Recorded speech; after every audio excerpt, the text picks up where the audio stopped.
Alors, j'espère que vous allez bien. Je voudrais inviter tous ceux qui ont leur Bible, et si vous ne l'avez pas, vous pouvez simplement écouter, à lire avec moi juste un petit passage dans l'Évangile selon Luc, au chapitre 2. L'Évangile selon Luc, au chapitre 2, versets 1 à 12. Luc, chapitre 2, versets 1 à 12.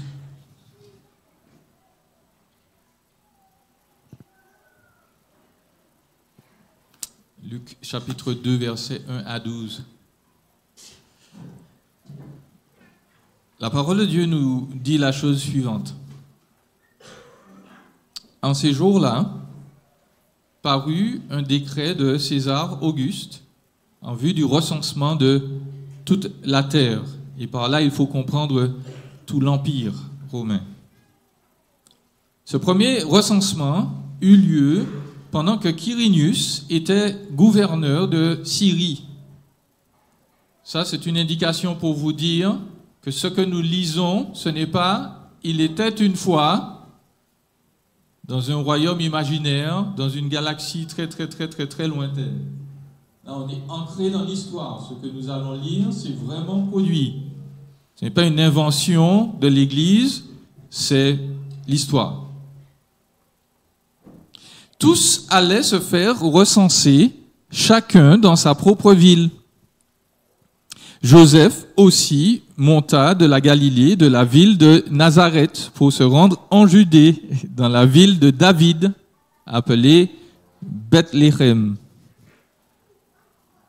parce qu'il était de la maison et de la famille de David. Bethléem, on va y revenir, c'est une ville qui signifie la maison du pain. Abondance. Il était donc Joseph de la famille de David afin de se faire inscrire ou recenser simplement avec Marie, sa fiancée, qui était enceinte. Pendant qu'ils étaient là, le temps où Marie devait accoucher arriva et elle enfanta son fils premier-né. Elle l'emmaillota et le coucha dans une crèche parce qu'il n'y avait pas de place pour eux dans l'hôtellerie.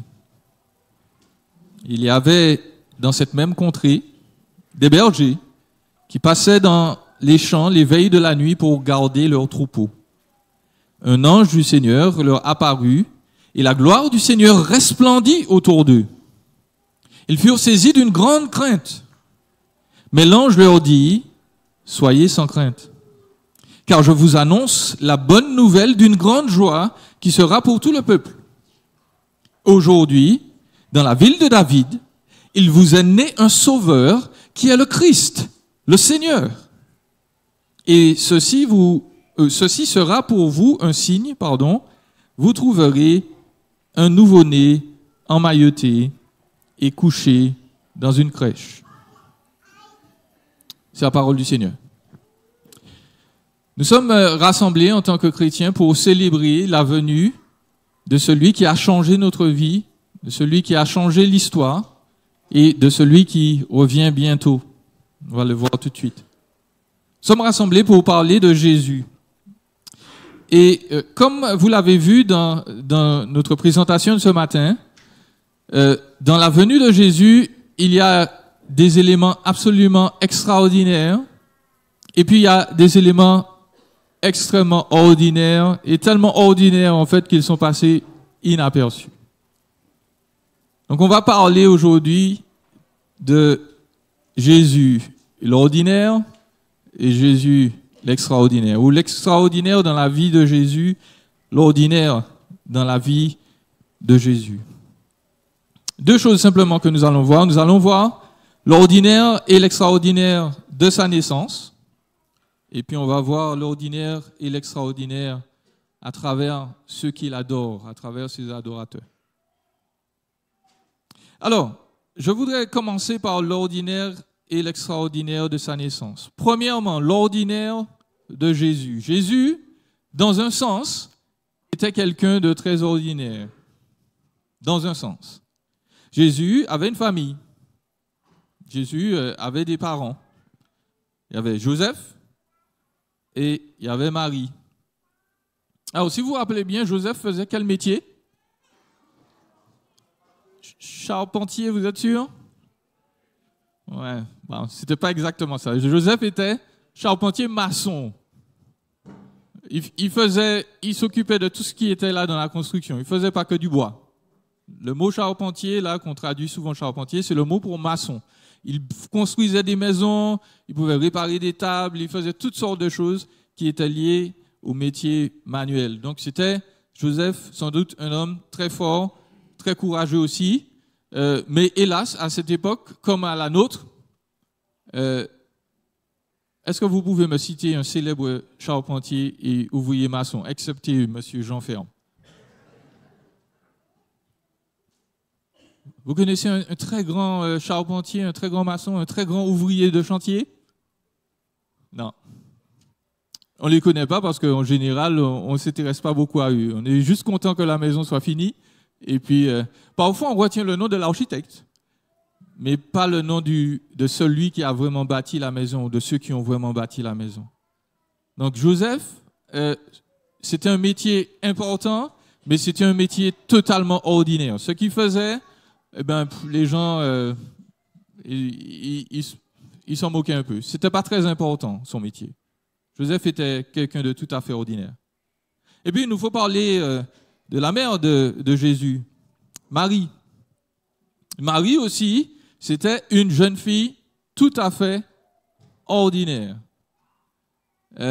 Marie, c'était probablement une très jeune fille, probablement une adolescente. Et j'espère ne pas choquer ici, mais dans la culture d'avant, vous le saviez, les gens se mariaient extrêmement tôt. En fait, à l'époque du 1er siècle, il n'y avait que 2 périodes dans la vie. Il y avait l'enfance et il y avait l'âge adulte. Il n'y avait pas d'adolescence, surtout chez les Juifs. Donc, quand vous aviez 12 ans, 13 ans, 14 ans, vous deveniez un homme, vous alliez travailler, c'est tout. Il n'y avait pas le temps d'aller jouer à la console, de travailler un peu au supermarché. Non, c'était direct. 12 ans, on faisait la bar mitzvah et puis hop, on va travailler. Et c'était la même chose pour les jeunes filles. Et donc Marie, c'est une très jeune fille, elle est déjà fiancée, et Marie, elle est tellement ordinaire qu'elle a un nom super ordinaire. Elle s'appelle Marie. Les études nous ont montré que si vous étiez par exemple dans une rue de Jérusalem et que vous appeliez Marie, vous savez combien de jeunes filles se retournaient pour vous voir qui c'était? 10. Okay? Ce qui est énorme pour les villes de l'époque. Marie, c'est un nom super connu. C'était un nom très ordinaire. Joseph et Marie n'avaient rien d'extraordinaire, chers amis. Ils n'étaient certainement pas meilleurs que les autres. Et non, ils n'étaient pas parfaits.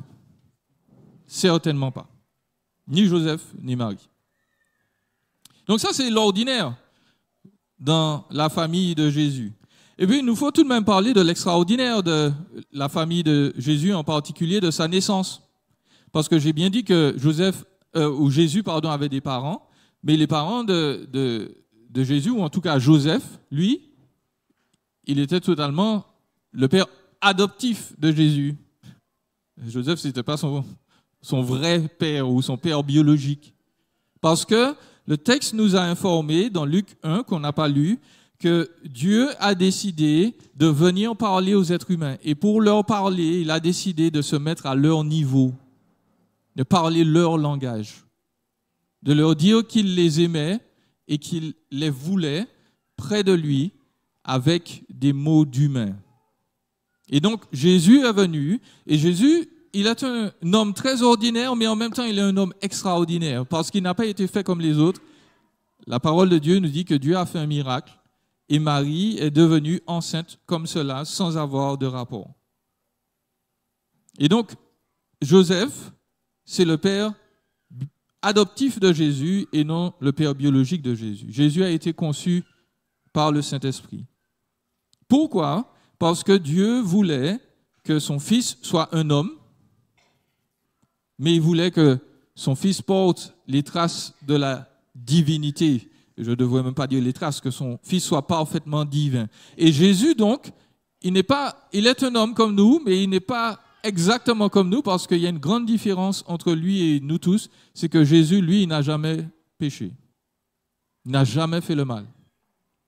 il n'a jamais mal pensé, il n'a jamais mal dit, il n'a jamais mal fait.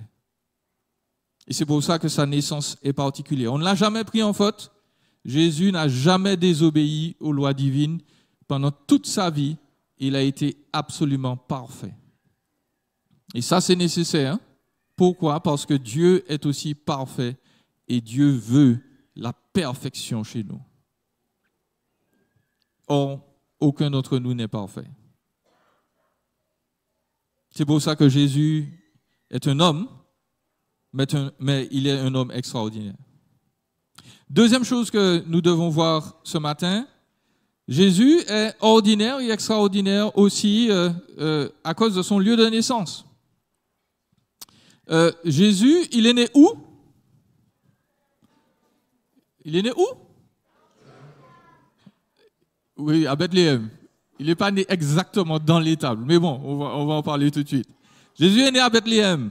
Bethléem, c'était une toute petite ville insignifiante du sud d'Israël. En fait, à l'époque de Jésus, Bethléem, 10 km au sud de Jérusalem, elle était très petite, la ville. On pense qu'il y avait entre 300 et 1000 habitants.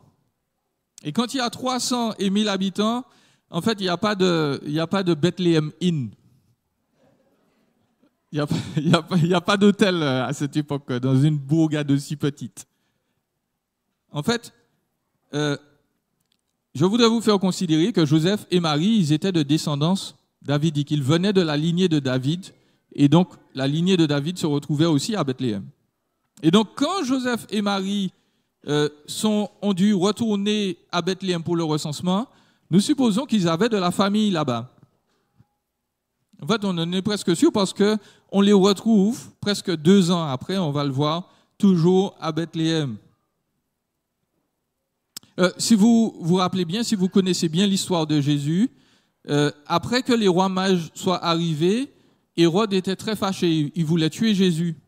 Et il a voulu tuer les enfants qui étaient en dessous de 2 ans. Okay?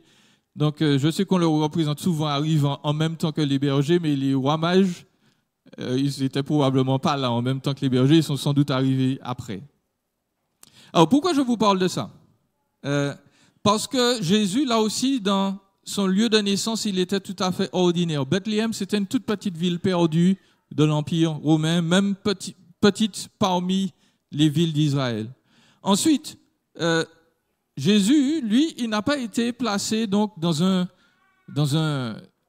berceau de luxe. On l'a mis où? Dans la crèche. Le mot crèche, là, dans la langue originale, vous savez ce que c'est?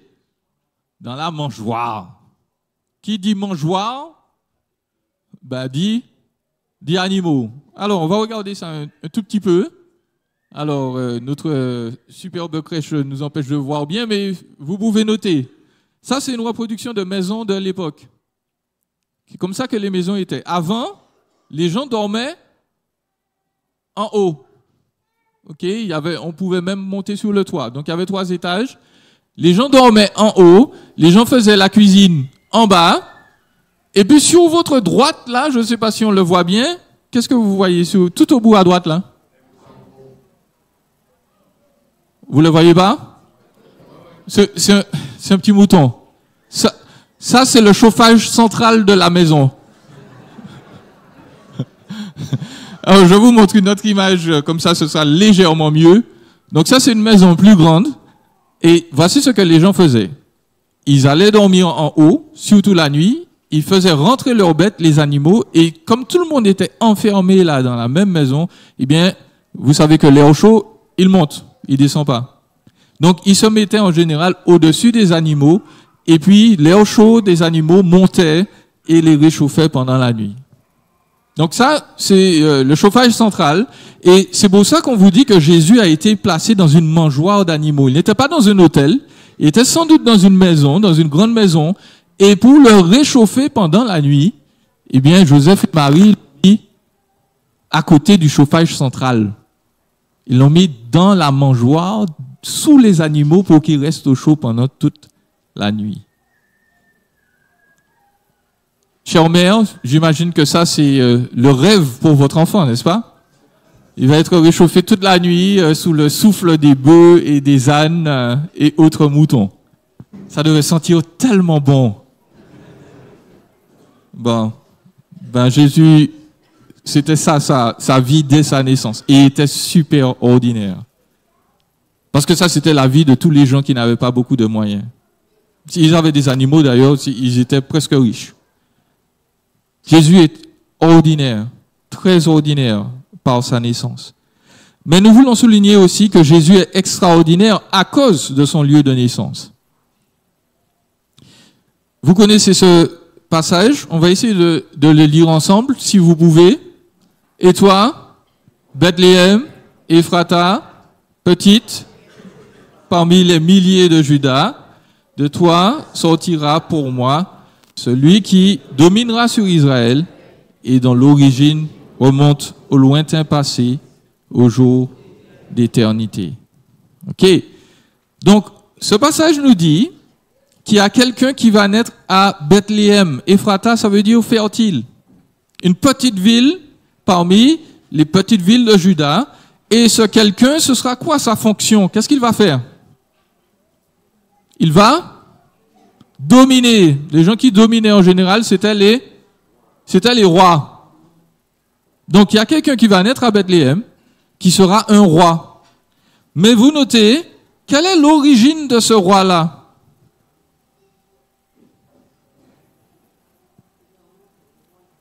Le dernier mot du texte, que vous voyez peut-être pas, c'est un roi éternel. Et là, on ne nous dit pas simplement qu'il va vivre éternellement, on nous dit son origine, c'est l'éternité. Le passage nous dit qu'il va naître à Bethléem un roi qui existait déjà depuis avant que l'univers soit créé, qui a toujours été là. Et ce roi-là, c'est Jésus. Le texte nous dit que Jésus va naître dans la ville de Bethléem et que Jésus va devenir, il sera roi, et puis que Jésus, il est aussi Dieu. Alors, ce texte est très intéressant. Nous savons que Jésus est né à Bethléem, ça c'est sûr, l'histoire nous le confirme. Mais, ce qui est fascinant avec ce texte-là, c'est qu'il a été écrit par un homme qui s'appelle Michée.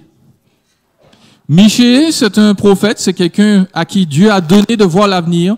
Et Michée a vécu 700 ans avant Jésus-Christ. 700 ans. Michée savait 700 ans à l'avance que Jésus naîtrait à Bethléem. Ça, c'est une prophétie de l'Écriture. Bethléem, c'est une ville très ordinaire, mais c'est une ville extraordinaire parce que Jésus est né là-bas. Et Jésus a été prédit plus de 700 ans à l'avance. Jésus n'est pas n'importe qui. Eh bien, il me faut terminer. La troisième chose que je voudrais partager avec vous, c'est que Jésus est ordinaire et extraordinaire à travers ses adorateurs. Dès que Jésus est né, il y a des gens qui sont venus l'adorer. C'était qui les premiers adorateurs de Jésus? C'était les bergers. Ok. Donc, on nous l'a bien fait comprendre là, dans notre présentation de tout à l'heure. Est-ce que berger, c'est un métier éclatant, prestigieux? Il y a beaucoup de bergers au Parlement à l'heure actuelle? Non. Ok. Ça n'a jamais été un métier exaltant. On n'avait pas besoin de diplôme pour faire berger. Hein. Il faut une seule chose pour être berger, mis à part s'occuper des animaux, il faut savoir compter. Si vous saviez compter, c'est bon, vous pouvez être berger. C'est tout. Parce qu'il fallait juste compter les moutons. Berger, c'est pas un métier fantastique. C'est pas un métier formidable. Les bergers, c'était les plus basses gens de la société. Et puis, il y a d'autres personnes qui ont adoré Jésus après les bergers. C'est qui? Il y a deux personnes qui ont adoré Jésus, dont on nous parle dans la Bible. Il y a une dame qui s'appelle Anne, et puis, il y a un monsieur qui s'appelle Siméon. Ok, tous les deux, c'était de jeunes gens dans la force de l'âge, Non, tous les deux, ils étaient très âgés. Et puis, qu'est-ce qu'ils faisaient comme occupation? Ils étaient tout le temps dans le temple. En Martinique, on a une très mauvaise expression pour ça, on les appelle les coquerelles d'église. C'est des gens qui sont tout le temps dans le temple. Très mauvaise expression. Mais bref, c'est exactement ce qu'ils faisaient. C'était des gens à la retraite. Et leur seule occupation, c'était de venir prier, de venir louer Dieu. Mais là encore, c'était des gens absolument inconnus de tout le monde. Ils étaient super ordinaires. C'était des retraités, on ne peut plus qu'ordinaires, même très pauvres. Et ils sont venus voir Jésus et ils ont reconnu que Jésus serait extraordinaire parce que Dieu le leur a dit. Il leur a dit, va, il faut que tu ailles voir cet enfant-là parce que lui, il est spécial. Ils ont transmis de beaux messages d'encouragement et aussi d'avertissement aux parents de Jésus. Donc les adorateurs de Jésus, pour beaucoup, étaient des gens ordinaires. Et puis très rapidement, pour finir, Jésus est aussi extraordinaire à travers ses premiers adorateurs. Je voudrais revenir sur les adorateurs extraordinaires. Vous avez la liste là. Je reviens sur les bergers. Les bergers étaient des gens qui n'avaient pas une grande éducation. Mais je voudrais souligner aussi que les bergers étaient des gens qui étaient de très mauvaise réputation. Nous, on pense que les bergers, c'est un métier très romantique. Vous savez, ils étaient là dans la campagne avec leur flûte, en train de chanter autour du feu de camp et tout ça. Bon, à cette époque, chers amis, les bergers étaient très mal vus. On se méfiait d'eux. Vous savez pourquoi? Parce que comme ils étaient tout seuls dans la campagne avec les moutons, tout le monde se demandait qu'est-ce qui pouvait arriver aux moutons avec les bergers.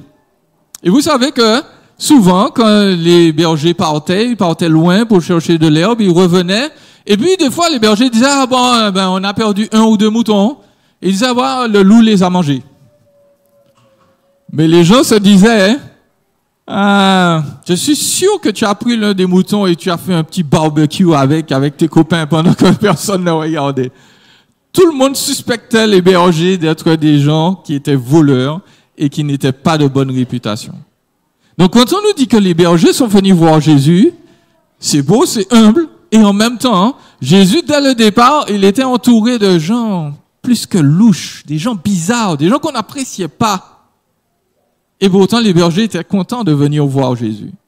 Et puis, aussi, il faut en parler, il y a des gens qui sont venus voir Jésus, on en a parlé là dans notre présentation tout à l'heure, il y a des gens qui s'appelaient les mages. D'accord? Donc, je rappelle, combien de mages il y avait?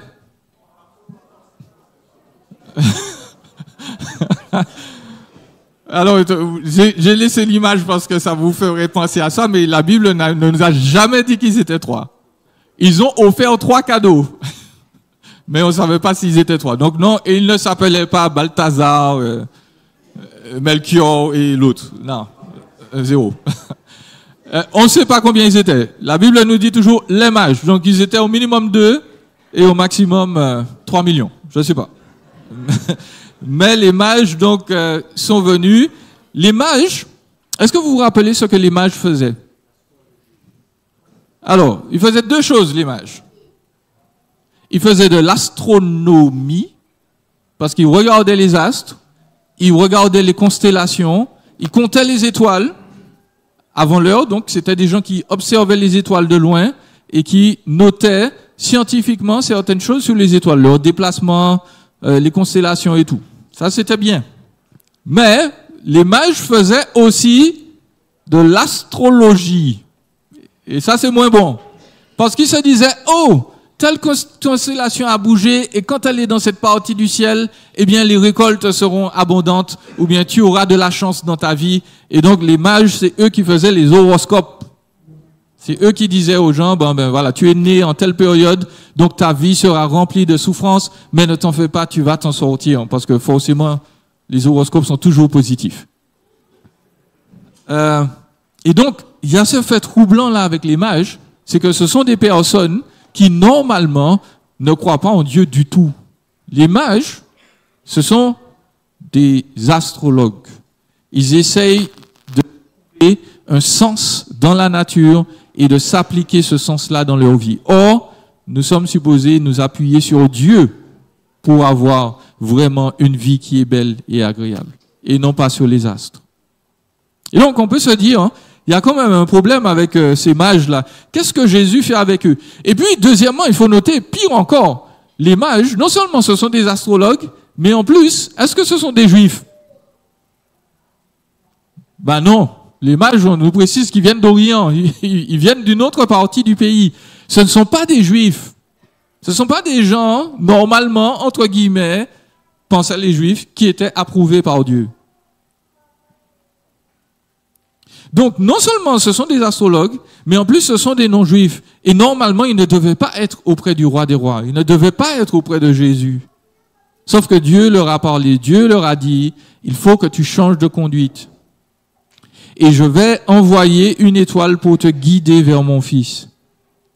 Et si tu reconnais qu'il est différent, qu'il est ton Seigneur, que c'est lui qui domine sur les étoiles et sur ta vie, alors tu vas être changé, alors ta vie sera remplie de joie.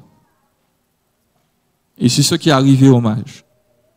Ils adorent Jésus et ils voient leur vie changer. Il faut que je termine. Jésus, donc, il est ordinaire et il est extraordinaire. Dans sa naissance, à travers les gens qui l'ont adoré, à travers leurs différences, Jésus s'est entouré de personnes totalement, justement, différentes, totalement bizarres. Jésus nous a démontré qu'il est totalement humble, totalement ordinaire, mais en même temps totalement différent et spécial. Pourquoi? Parce que Jésus est parfaitement homme et il est parfaitement Dieu.